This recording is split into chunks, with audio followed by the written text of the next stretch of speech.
Assalomu alaykum, Madina Husanovna. Assalomu alaykum. O'zbekiston Yuristlar assotsiatsiyasining ekspert fikri ruknidagi suhbatimizga kelganingiz uchun sizga katta rahmat. Bugungi savollarimiz sun'iy intellekt, mualliflik huquqi va intellektual mulk masalalariga doir bo'ladi. Shu maqsadda hozirgi kunda eng dolzarb hamda ko'p berilayotgan savollarga javob olish uchun aynan shu yo'nalish ekspert sifatida sizning fikrlaringizni eshitish biz uchun juda ham muhim va qiziqarli bo'ladi. Rahmat.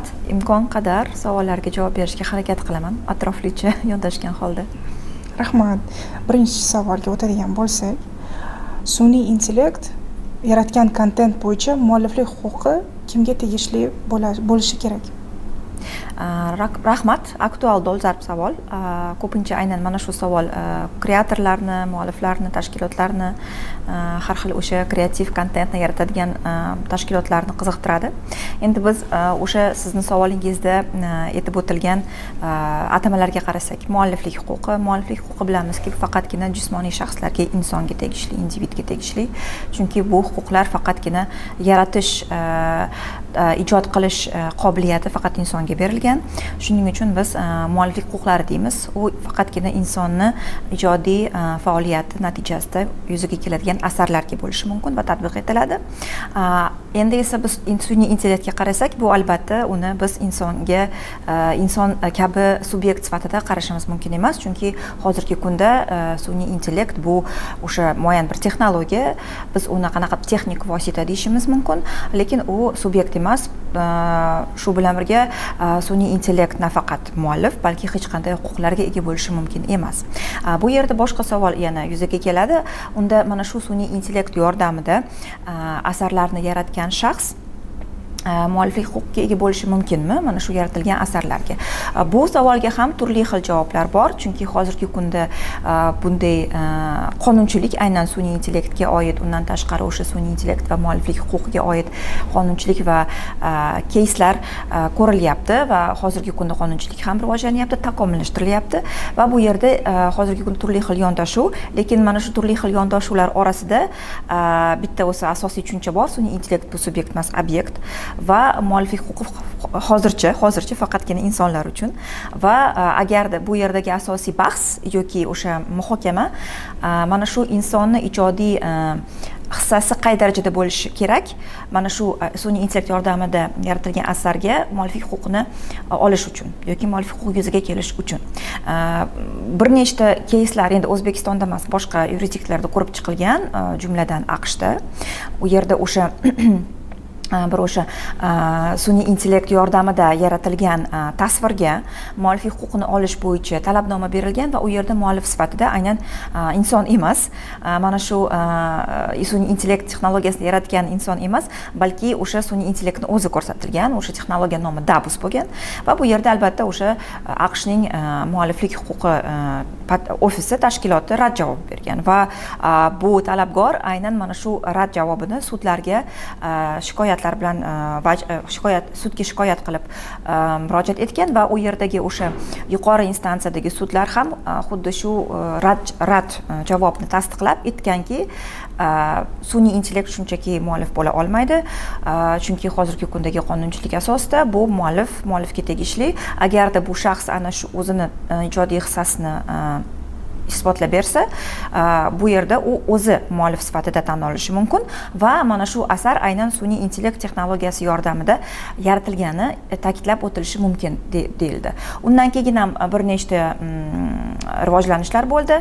Masalan, bu ishdan keyin komik asar yaratildi. Bu o'sha tasvirlarga asoslangan asar, badiiy asar. U yerda tekst albatta inson tomonidan yaratilgan, lekin hamma o'sha komiksdagi hamma tasvirlar aynan sun'iy intellekt yordamida deyarli 700 ta prompt ishlatgan holda yaratilgan. Promptlar aynan o'sha muallifni o'zini original promptlari bo'lgan, lekin bu ham aslida o'sha yetarli darajada ijodiy hissani isbotlab bera olmadi AQShdagi sudlar uchun. Bu yerda o'sha komiksni, badiiy asarni matni bo'yicha albatta mualliflik huquqi tan olindi, lekin mana shu badiiy asar matn asosida Midjourney yoki boshqa sun'iy intellekt yordamida yaratilgan tasvirlarga mualliflik huquqi berilmadi. Mana shunday jarayonlarda o'zimizni qonunchiligimizga qarasak, bizda ham aslida masalan mustahkam normalarimiz bor va bizda o'sha mualliflik va turdosh huquqlari qonunchiligining 7-moddasi bor. U yerda aytib o'tilganki, qaysi obyektlar mualliflik huquqi himoyasiga ega emas yoki loyiq emas deyishimiz mumkin va u yerda o'sha ayrim punktlardan biri shunchaki texnik vositalar yordamida yaratilgan asarlar mualliflik huquqiga ega emas. Bu asarlarga mualliflik huquqi o'ziga kelmaydi. Masalan, siz har xil o'sha Midjourney, Nana Banana, Soraga komanda bersangiz, o'zbek qizni tasvirini yaratib ber deb. U mana shu jarayonda yaratilgan asar mualliflik huquqi yuziga kelmaydi. Sizda ham, boshqa shaxsda ham. Chunki bu yerda ijodiy hissa yo'q. Buni sun'iy intellekt o'zini o'sha ichki algoritmlari asosida yaratyapti. Va mana shunday jarayonlarda aslida bizning qonunchiligimizda hozircha javoblar bor. Endi agarda mana shu jarayon murakkablashsa va bu yerda o'sha masalan siz mana shu tasvirni dastlabki tasvirni olib uni qayta ishlasangiz, boshqa redaktorlarda uni takomillashtirsangiz, o'zingizni qissangiz qo'shilsa, mana shu oxirgi tasvirga siz masalan muallif sifatida mualliflik huquqi yuzaga kelishi mumkin. Lekin bu ko'rganingizdek juda ham bir individual case by case ravishda ko'rib chiqilishi kerak va lekin asosiy javob hozirgi kunda sun'iy intellekt muallif emas, sun'iy intellektni ishlatuvchi shaxs muallif bo'lishi mumkin. Katta rahmat javob uchun. Hozirgi amaldagi qonunchilik sun'iy intellekt bilan yaratilgan asarlarni himoya qilishga qanchalik tayyor? Endi ta'kidlab o'tganimizdek, hozirgi kunda biz nimaga qarashimiz kerak? Bizda mualliflik huquqi nima uchun shakllandi? Chunki biz savol tug'iladi, biz nima uchun mualliflarga masalan mana shunday ravishda keng doirada huquqlar beryapmiz? Nafaqat erkin foydalanishga yoki tarqatishga, balki boshqalarga taqiqlashga, mana shu asardan foydalanishga. Chunki biz aynan bizga qadrli bo'lgan xususiyatlarni himoyalayapmiz. Aynan ijodiy faoliyatni, kreativlikni. Mana shunday ravishda o'sha jamiyat uchun badiiy asarlar foyda keltiradi va albatta ijodiy asarlar ko'paysa, mualliflar ko'paysa, bu o'sha madaniy, ijtimoiy, iqtisodiy nuqtai nazardan jamiyatga foyda keltiradi. Shuning uchun bu qadriyat va biz mana shu qadriyat, mana shu faoliyatni qo'llab-quvvatlash uchun, kafolatlash uchun biz muallifga aytdik, siz muallif bo'lsangiz, asarlar yaratsangiz, biz sizga mana shu asaringizdan foydalanishga erkin kerak bo'lsa, undan foyda ko'rishga ham imkoniyat beramiz. Butun hayotingiz davomida hamda sizni vafot etganingizdan keyin o'sha sizni vorislaringizga ham bu huquq o'tadi. Va undan tashqari bizni huquqiy tizimimizda mana shu huquq aynan muallif bu yerda mana shu huquqni markazida inson turadi. Inson va bu yerda shunday yondoshiki, xuddi siz muallifsiz, siz asaringiz xuddi siz ona boladek. Siz muallifsiz va siz asar yaratasiz, u sizni farzandingizdek. Shuning uchun albatta bu asaringiz siz uchun qadrli. Shuning uchun biz mana shu sizni faoliyatingizni, ijodingizni qadrlagan holda sizni himoyalaymiz. Muallif sifatida tan olamiz sizni va mana shunday ravishda tan olishga huquq beramiz. Endi sun'iy intellekt bu nima? Bu umuman boshqa, bu texnologik usulda, texnologik vosita va agarda insoniyat tarixiga qarasak, biz hozirgi kunda mana shu jarayonga yetdikki, hozirgi kundagi sun'iy intellekt bu eng yetakchi texnologiyalardan biri, innovatsion va oxirgi bir necha yillarda u ommalashdi. Bu degani aynan hozirgi kunda har qanday inson mana shu texnik vosita asosida asar yaratish mumkin. Oldin ham bo'lgan texnik vositalar mavjud, nima desam kerak, yuzaga kelgan, to'g'rimi? Oldin odamlar qog'ozda yozgan, ruchkada, qalamda, keyin bizda o'sha pechat mashinkalar paydo bo'ldi, keyin bizda o'sha shaxsiy kompyuterlar paydo bo'ldi va o'sha har xil redaktorlar paydo bo'ldi. Biz u yerda tekstimizni yozishga imkoniyatimiz paydo bo'ldi. Bu yerda tekst mashinka yoki kompyuter muallif bo'lib qolmadi, to'g'rimi? Xuddi shunday jarayon hozir sun'iy intellekt bilan bo'lyapti. Lekin biz shunchaki bu yerda nima uchun bunday savollarni beryapmiz? Chunki bizda shunaqa tasavvur ommada shunaqa tasavvur bo'lib qoldiki, vaholanki sun'iy intellekt o'zi ijod qilyapti. Mustaqil ravishda. Masalanda o'zini qanaqadir o'zi alohida mustaqil ijodiy faoliyat olib boribdi. Bu albatta unday emas. Chunki sun'iy intellekt birinchi navbatda o'sha unga o'rgatilgan unga ko'rsatilgan sun'iy intellektga tizimiga kiritilgan materiallar, ma'lumotlar, ijodiy asarlar asosida sizga natija beradi. Bu degani uni yaratgan o'sha natijasi bu ikkilamchi. Chunki original asar faqatgina inson yaratishi mumkin.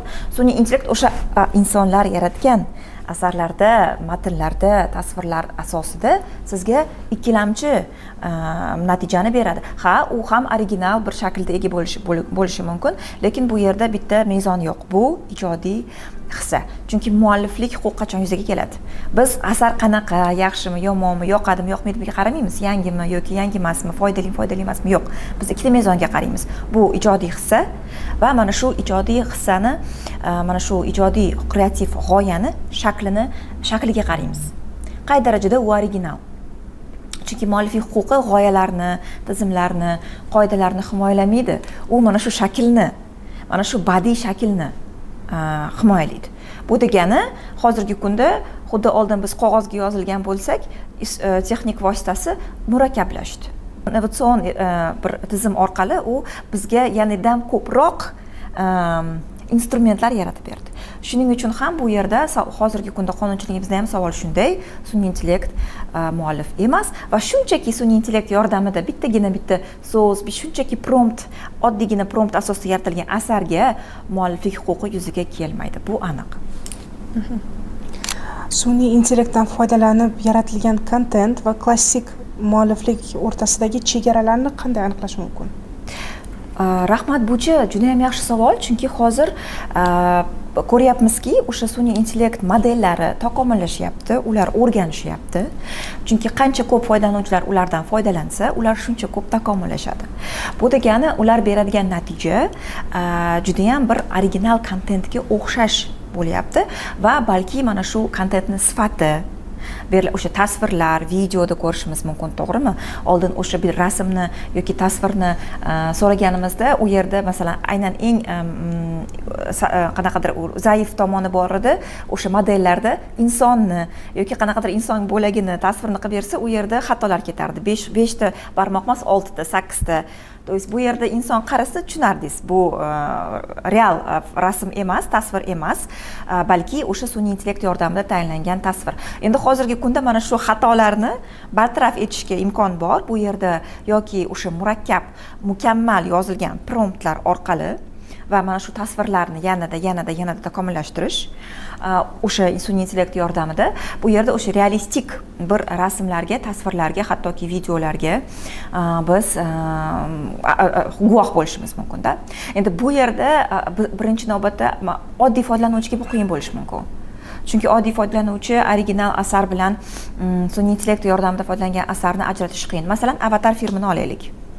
Bilasizlar, uni productionni ko'rsangiz, u to'liq o'sha yashil ekran naqasida yozilgan va hamma biz o'sha Avatar filmida ko'radigan tasvirlar, personajlar, o'sha tabiat, o'sha butun dunyo, yangi sayyora aynan o'sha kompyuter texnologiyalar hozirgi kundagi mukammal texnologiyalar yordamida tayyorlangan.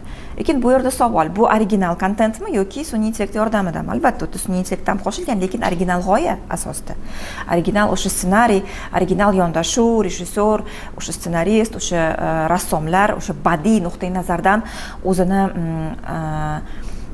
ijodiy hissasini qo'shgan katta komanda yordamida tayyorlangan. Bu yerda o'sha grimyorlar ham bor va hokazo.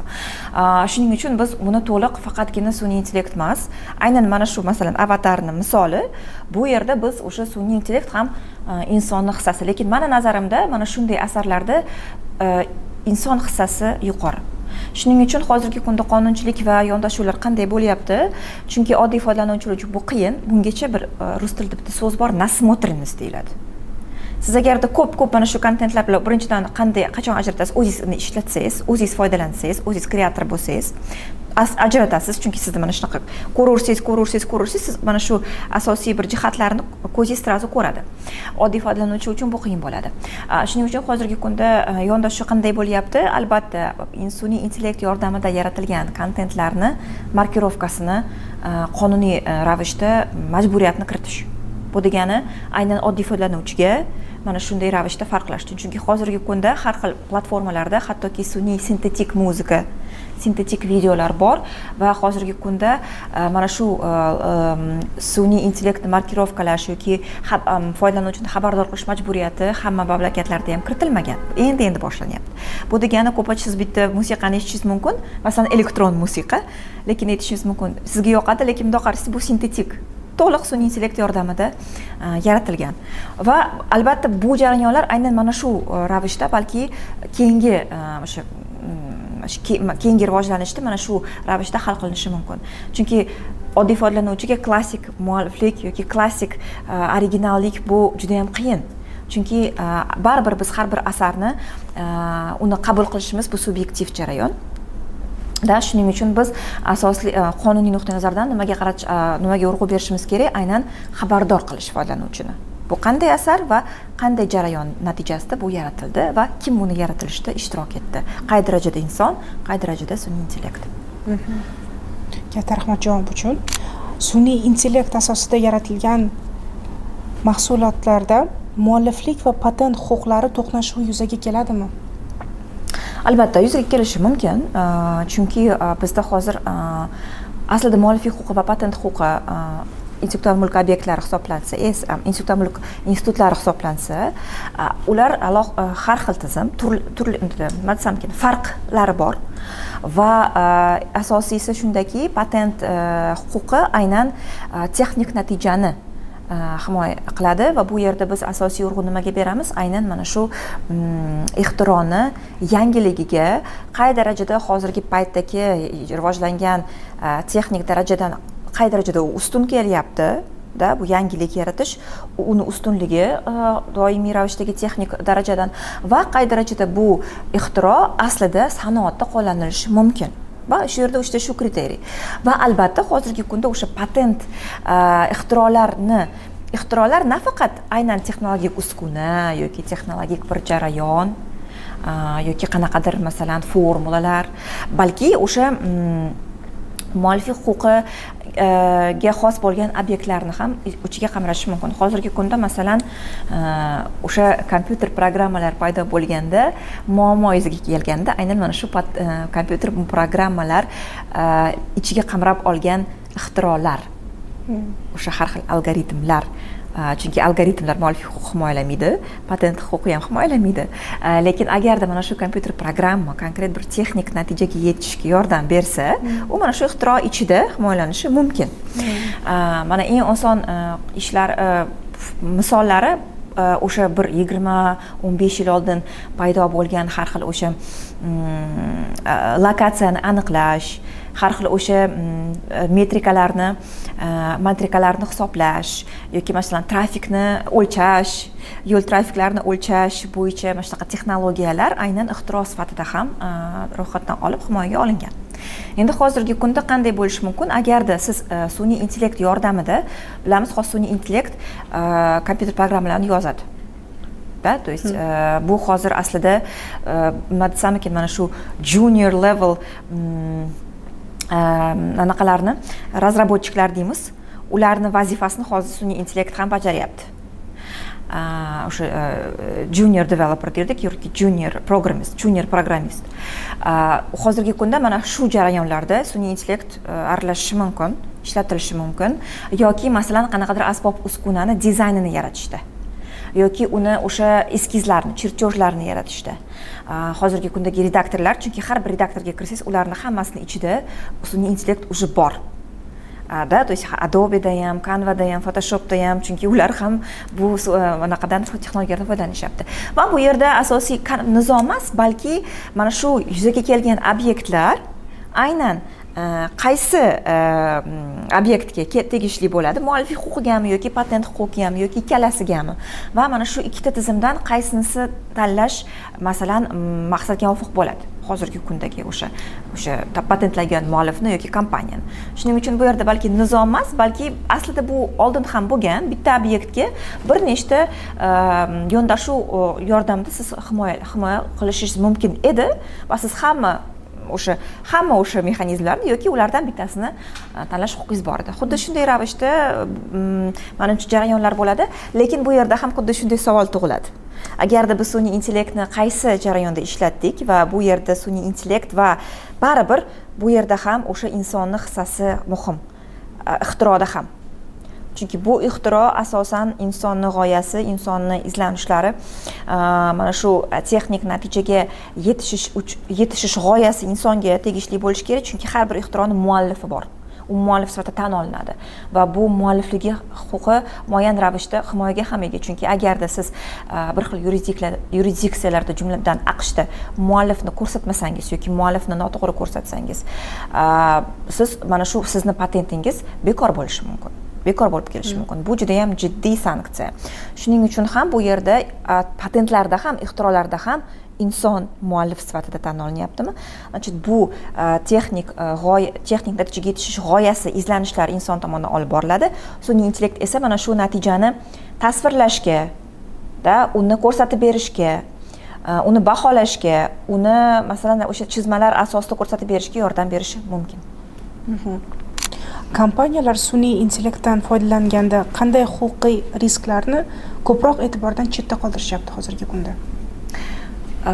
Bu savolga javob berish uchun biz mana shu kompaniyalar o'zi qaysi sohada ishlashi mumkinligini ham bir muhokama qilishimiz kerak. Aslida hozir menimcha ko'p jarayonlarda har bir kompaniya sun'iy intellektdan foydalanishi mumkin. Birinchi navbatda o'zining ichki biznes prosesslarini tartibga solish uchun bu juda ham qulay, oson va arzon instrument aslida. Undan tashqari biz ko'pgina o'sha kontent yaratuvchi kompaniyalar tomonidan sun'iy intellektni ishlatishni ko'ryapmiz. Bu albatta media, har xil o'sha production, content, marketing, reklama chiqaruvchilar hamda o'sha audiovizual kontentni chiqaruvchi hamda hattoki musiqiy yoki o'sha dizayn va hokazo. To есть har qanday kreativ kontentni ishlab chiqaruvchi kompaniyalar ham hozirgi kunda sun'iy intellektdan foydalanishyapti. Har xil o'sha instrumentlardan. Bu yerda birinchi navbatda bu taqiqlangan emas, bemalol foydalanish mumkin. Bu yerdagi asosiy xavflar nimadan paydo bo'ladi? Har bir kompaniyada albatta ko'pincha mana shu jarayonlarga alohida reglament yoki alohida politika bo'lmaydi. Bu degani masalan kompaniya, uni egalari ular aniq bilish kerak. Qaysi instrumentlar, qaysi jarayonlarda, qaysi xodimlar tomonidan foydalanyapti va nima maqsadlarda. Va undan tashqari mana shu foydalanishda masalan bu yerda boshqa shaxslarni, uchinchi shaxslarni huquqlari buzilmayaptimi? Va bu yerda sun'iy intellektdan foydalangan holda konfidensial ma'lumotlar tarqatib ketmayaptimi? Chunki ko'pincha insonlar bilmaydiki, siz sun'iy intellektga bergan ma'lumotlaringiz konfidensial bo'lmaydi. Bo'ldi, u tashqariga chiqishi mumkin. Ha, albatta aytishingiz mumkin, yo'q, bu meni chatim, men to'laganman bunga, bu meni ichki chatlarim. Ha, albatta. Lekin siz kiritgan ma'lumotlaringiz sun'iy intellektni xotirasida qoladi.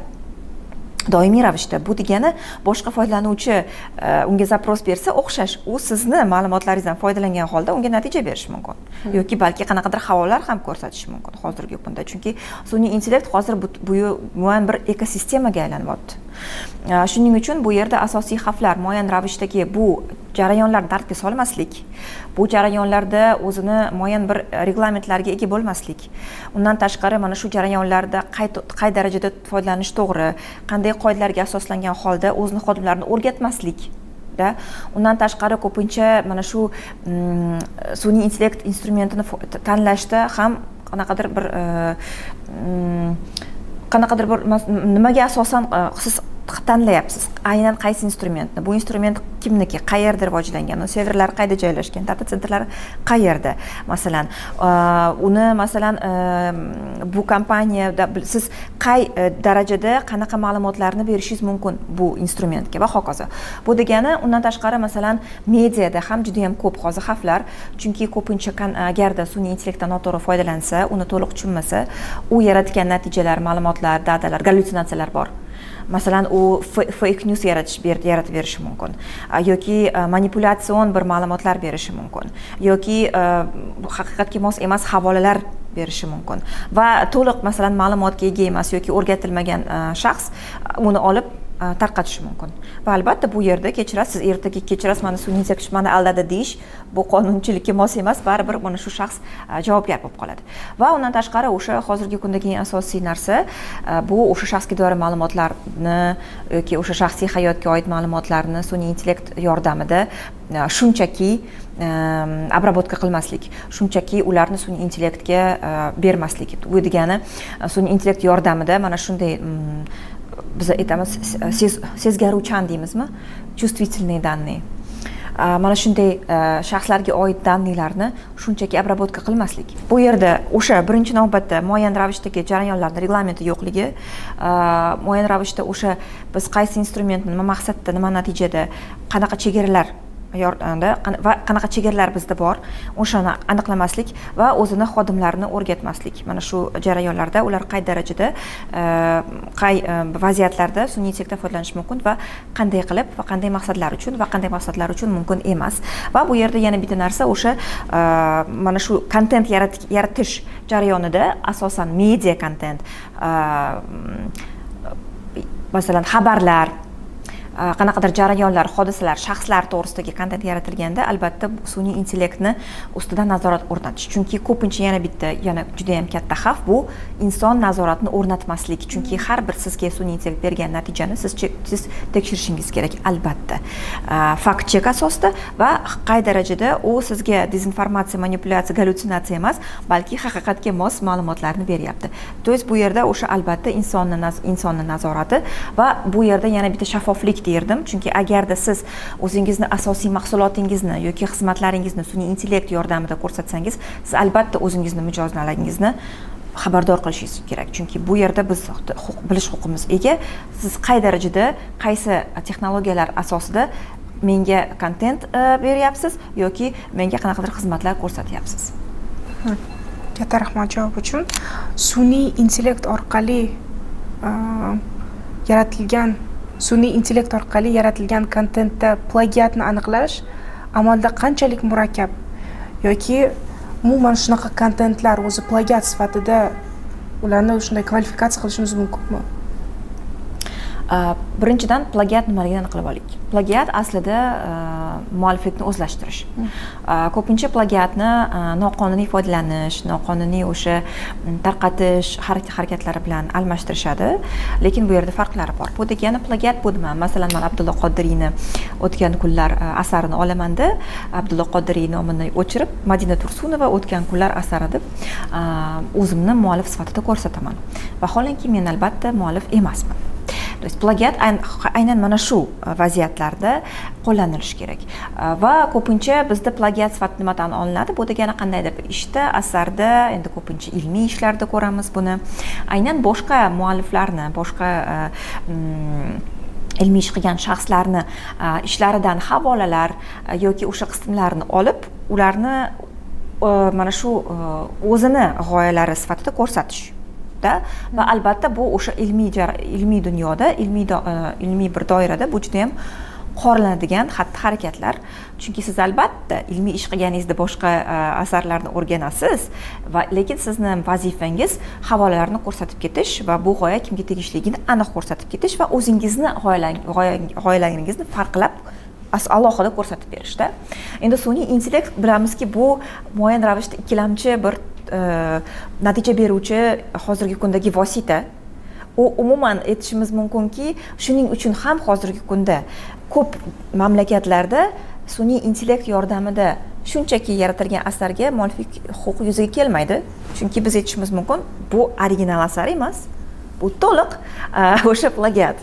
To'liq mana shu oldin yaratilgan original ishlarni boshqa shaklda berilishi, balki sal mukammalroq, balki sal o'zgartirib, lekin bu plagiat, xuddi shunday jarayonlar alohida ham baholanishi mumkin.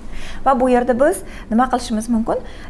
Sun'iy intellekt aslida bizga yordamchi bo'lishi mumkin aynan plagiatni aniqlashda, original ishlarda yoki o'sha inson tomonidan yoki inson men o'zim yaratdim degan ishlarda. Va bu jarayonlar hozir bor, bilamiz. Biz sun'iy intellektni hozir ishlatyapmiz plagiatni aniqlash uchun. va bu muayyan ravishda qanaqadir bir an'anaga aylandi, amaliyotga aylandi. Lekin yana bitta narsa bor, bu yerda to'liq sun'iy intellekt yordamida yozilgan ish va inson tomonidan yaratilgan ish tubdan farq qiladi. Chunki biz sun'iy intellekt ikkilamchi bo'lganligi uchun u muayyan ravishdagi qanaqadir bir shakllar, stereotiplar, shablonlar, yondashuvlarni bir anaqasi bo'lib qoladi-da, quli bo'lib qoladi-da. Va bu yerda o'sha matnlarda ko'rsangiz bo'ladi. Bu inson yozadiganmi yoki sun'iy intellekt? Chunki agarda siz inson doimiy ravishda matnlar yozsa, ilmiy ishlar yozsa, maqolalar yozsa, uni o'ziga xos stili bo'ladi. Siz uni o'qib ko'rishingiz mumkin. Shaxsning o'ziga xos yondashuvi bor. Sun'iy intellektda ham bor, lekin u juda ham ingliz tilida bitta so'z bor, generic. То есть buni biz o'zbek tilida ikkilamchi deyishimiz mumkin-da. Shuning uchun mana shu, lekin hozir shunday murakkablashadiki, bu mana shu texnologiyalar yoki prompting mahorati, hattoki biz sun'iy intellektga aytishimiz mumkin, insonga o'xshab yozib ber. Mana shu tekstni insoniylashtirib ber. Vaholanki uni inson yozgan va bu hozir mana shu vazifalarni ham bajaryapti. Bu degani mana shunday plagiatlarni aniqlash uchun bizda sun'iy intellekt tomonidan yaratilgan materiallarni tekshiradigan bizga boshqa model kerak bo'ladi. Va menimcha mana shunday modelni biz ko'rishimiz ham mumkin. Chunki bu modellar original ishlar asosida o'rganilsa, bu keyingi darajadagi model bu modellarni qanaqa ishlashini bilib, o'zi takomillashgan bo'lishi kerak. Va menimcha bu jarayonlar aynan inson nazorati asosida faqatgina amalga oshirilishi mumkin. Chunki sun'iy intellekt u kontekst va qanaqadir emotsional intellektga ega emas. Shuning uchun ham biz bu yerda faqatgina texnologiyalarga, masalan, faqatgina texnologiyalarga emas, balki texnologiya, ammo inson nazorati ostiga olsak, mana shu jarayonlarni biz rivojlanishini ko'rishimiz mumkin. Va menimcha yana bitta narsa bor, meni bu shaxsiy fikrim, o'sha sun'iy intellekt texnologiyalar rivojlanishi sari aynan original inson muallifligi asosidagi asarlarni qadri va ahamiyati tobora oshishni boshlaydi. Chunki bu bir qanaqadir yagona juda ham bir noyob narsaga aylanadi. Yuristlar uchun sun'iy intellekt yangi imkoniyatmi yoki yangi xavf manbaimi? Meni shaxsiy fikrim, bu juda ham yaxshi imkoniyat, bu juda ham yaxshi instrument. Sun'iy intellekt o'sha bir nechta assistentni funksiyasini bajarishi mumkin siz uchun, yurist uchun. Lekin albatta biz bilamiz, yuridik soha juda ham ko'p tarmoqli va biz albatta sun'iy intellektni juda ham yaxshi, qanaqadir foydali tarzda ishlatiladigan sohalarimiz bor. Bu ham o'sha analitika yoki o'sha ma'lumotlarni baholash, matnlar, qanaqadir bir hattoki qonunchilik loyihalarini tayyorlashda yordam berishi mumkin yoki qanaqadir bir o'sha shartnomalar, har xil shakldagi hujjatlar, memorandumlar va hokazo ishlab chiqishda yordam berishi mumkin yoki qanaqadir bir o'sha har qanday qonunchiliklarni topib berishi mumkin sizga va hokazo. То есть bu sizga o'sha birlamchi ma'lumotni topish, birlamchi analiz, tahlil funksiyasini bajaruvchi shaxs sifatida ko'rishimiz mumkin. Undan tashqari u juda ham yaxshi korrektor, redaktor sifatida ishlaydi. Matnlaringizni tekshirishingiz mumkin har qanday xatolarga va hokazo. Juda ham yaxshi tarjimon hozirgi kunda. Hattoki o'zbek tiliga va undan tashqari bizda o'sha o'zimizning o'zbek modelimiz rivojlansa, menimcha bu funksiyalar yana ham takomillashtiriladi. Lekin menimcha hozirgi kundagi mana shunday xavotirlar bor. Sun'iy intellekt bo'ldi, hech qanaqa yurist kerak bo'lmaydi. Biz hozir sun'iy intellekt yordamida bemalol sudga ham murojaat qilishimiz mumkin, da'vo arizasini ham yozishimiz mumkin. Hattoki o'sha balki sudyalar ham kerak emas degan bir g'oyalar bor, lekin men bularga qo'shilmayman, chunki bu yerda biz juda ham ehtiyotkorlik bo'lishimiz kerak. Baribir mana shu sud jarayonlarida albatta inson sud chiqaradigan hukm albatta muayyan insonlarni hayotiga, insonlarning huquqlarini cheklanishga olib keladigan qarorlar bo'lishi mumkin va bu yerda biz shunchaki sun'iy intellektga qo'yib qo'yishimiz, berib qo'yishimiz mumkin emas. Shuning uchun ham meni nazarimda hozirgi kunda sun'iy intellekt yordamida yuristlar uchun yaratilgan alohida mahsulotlar, produktlar ham paydo bo'lyapti. Masalan, bizda o'sha tuzuk AI bor. Undan tashqari o'sha hattoki Lexus platformamiz ham sun'iy intellektdan foydalanadi. Undan tashqari bizga hozir o'sha tezda qanaqadir qonunchilik, qonun hujjatlarini topib berish funksiyalariga ega bo'lgan hozirgi kundagi mahsulotlar ham yaratilyapti. Va hokazo. Lekin men bilasizmi, yana bitta narsaga ta'kidlab o'tishimiz kerak. Nima uchun hozirgi kunda yuristlar uchun sun'iy intellekt juda ham yaxshi assistent bo'lishi mumkin? Chunki afsuski, hozirgi kunda bizning huquqiy tizimimiz doimiy ravishda o'zgarib turyapti. Doimiy ravishda o'zgaradi. Bu yerda bizda qonunlar plasti muayyan ravishda bir qanaqadir mustahkam desak, qonunosti hujjatlari esa juda ham mustahkam emas. Ular juda ham ko'p, bir xil vaziyatlarda qarama-qarshi, ko'p ravishda o'sha yuridik ta'sir nuqtai nazaridan har xil kuchga ega bo'lgan.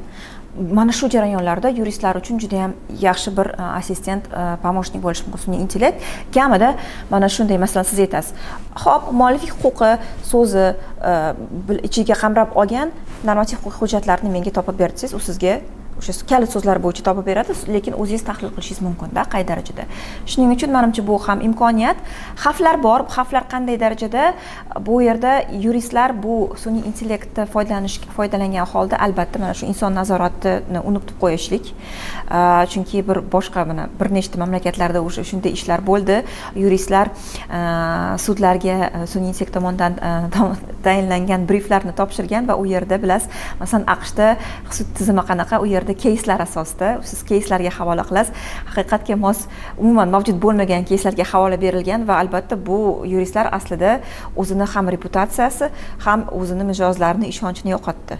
Va bu albatta shu darajadagi xavflar albatta bor, lekin menimcha bizni huquqiy haqiqatimizda faoliyat olib boruvchi yuristlar bunday xatolarga yo'l qo'yishmaydi.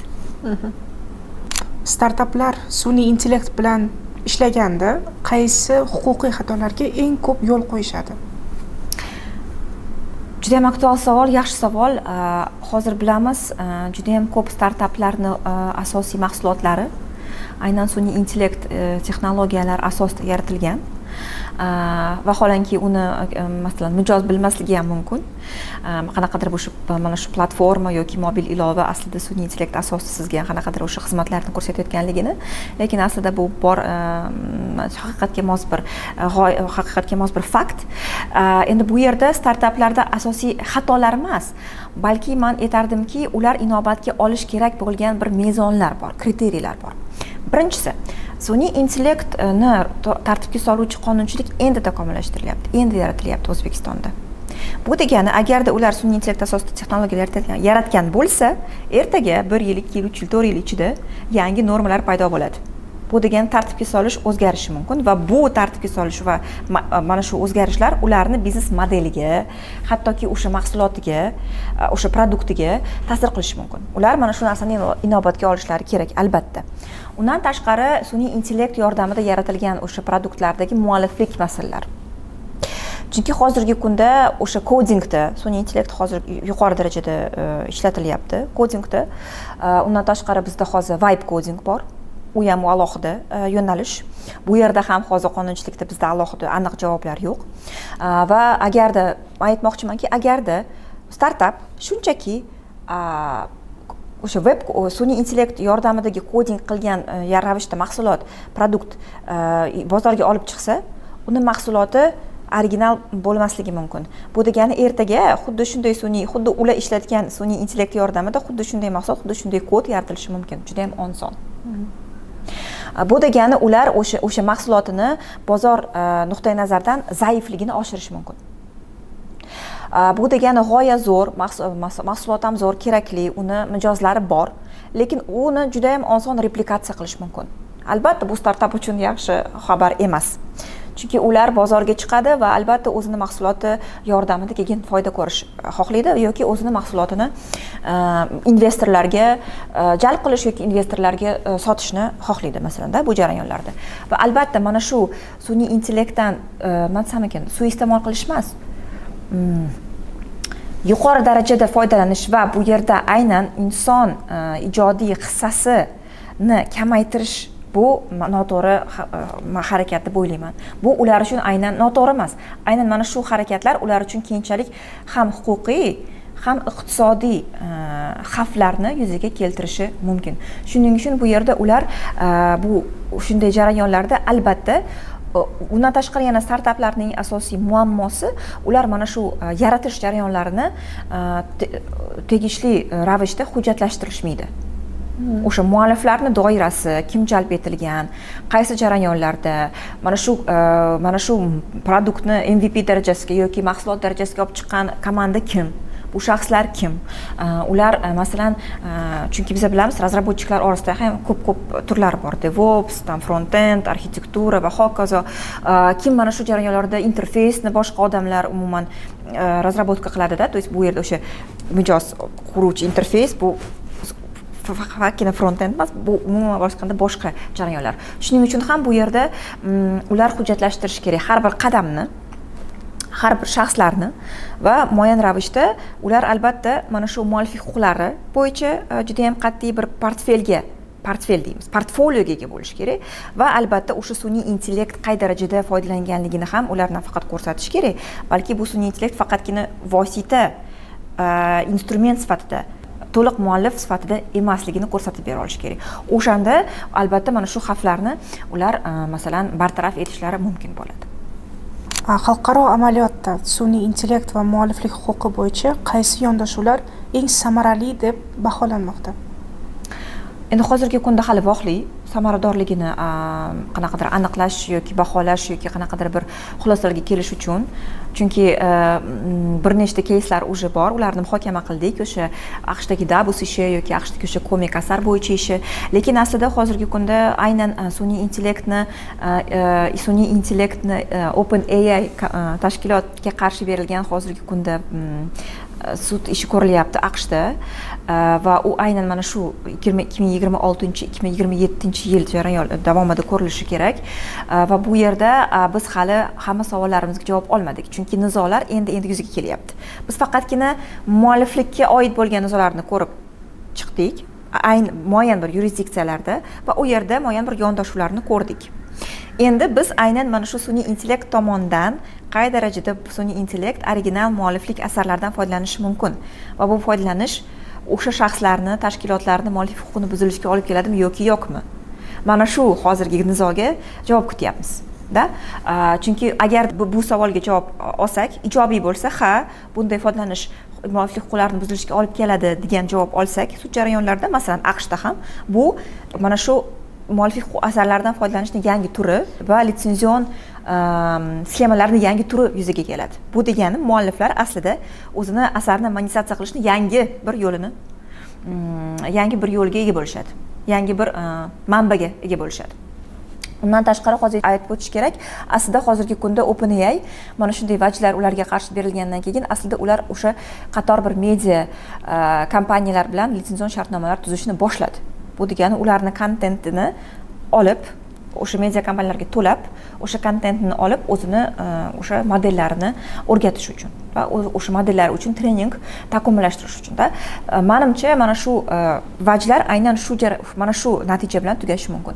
Bu samaradorligini buni albatta bozor, buni albatta foydalanuvchilar, buni albatta o'sha mana shu jarayonlarda foyda ko'ruvchi biznes modellar asosida misolida ko'rishimiz mumkin. Shuning uchun aslida meni nazarimda hozirgi kundagi mana shu eng samaradorlik yondashuv bu aynan taqiqlash emas, balki yo'l qo'yish, o'sha sun'iy intellekt uchun qanaqadir chegaralar ham qo'yish. Undan tashqari ruxsat etilgan doirada ham masalan mualliflik asarlaridan foydalanishni imkoniyatini berish sun'iy intellektga va aynan mana shunday jarayonlarda yangi litsenzion, yangi foydalanish sxemalarini yaratish. Chunki bu aslida sultoni mulk mualliflik huquq anaqasida tarixida bo'lib o'tgan. Internet paydo bo'lgandan keyin xuddi shunday vaziyatda bo'lgan hamma.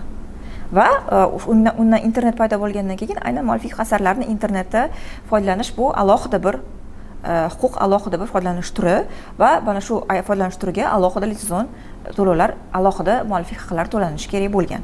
Mana xuddi shunday ravishda agarda rivojlanish borilsa, bu samarador deb hisoblashimiz mumkin bo'ladi. Kelajakda sun'iy intellekt rivoji fonida mualliflik huquqi tizimi qanday o'zgaradi deb o'ylaysiz? Aytib o'tganimizdek, bir nechta tendensiyalarni ko'rishimiz mumkin. Birinchisi tubdan o'zgarmaydi. Mana shaxsiy fikrim, tubdan o'zgarmaydi. Inson mualliflik sifatida qoladi. Sun'iy intellekt yordamida tayyorlangan asar uchun muallif bo'lish uchun aynan jiddiy qanaqadir doiradagi ijodiy hissani isbotlash kerak bo'ladi. Chunki mualliflikni mezonlari hech o'zgarmaydi. Ular o'sha qoladi.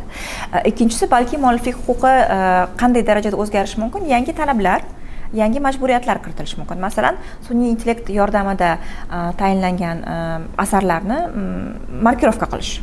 То есть bu asar nafaqat inson badiiy hissasi, balki masalan men asar yozdim, matnini yozdim, lekin sun'iy intellekt yordamida tasvirlarni yaratdim. Mana shu asarimga. Mana shu narsani masalan ta'kidlab o'tish kerak bo'ladi.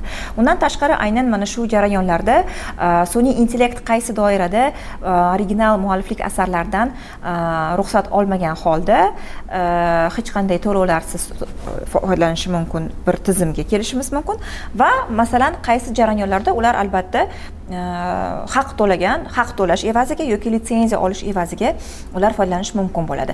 Menimcha bu bir tomondan mana shu har xil manfaatdor shaxslarni manfaatlari orasidagi muvozanatni saqlashimiz kerak, chunki bu yerda albatta mualliflar bor, bu yerda o'sha sun'iy intellektdan foydalanadigan kompaniyalar bor, sun'iy intellekt razraботchiklari bor, undan tashqari oddiy foydalanuvchilar ham bor.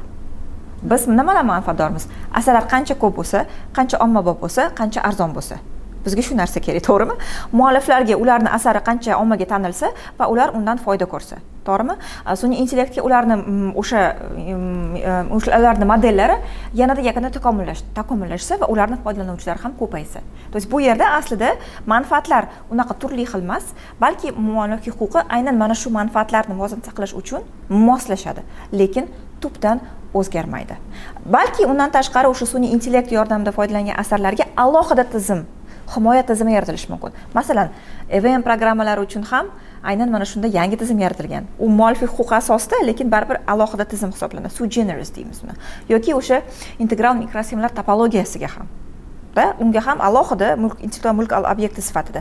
Balki shu yo'nalishga ham ketishimiz mumkin, lekin menimcha hali vaqtli. Bunga qachon ketishimiz mumkin? Qachonki mana shu modellarni shu darajaga yetib kelishi, ularni kontenti aynan original kreatorlarni kontenti darajasiga yetib kelgan vaziyatda biz balki mana shu yangi modellarni, yangi tizimlarni ko'rib chiqishni yoki muhokamasini boshlashimiz mumkin. Bugungi suhbat uchun, kelganingiz uchun, fikrlaringiz bilan bo'lishganingiz uchun sizga katta rahmat. Sog' bo'ling. Rahmat.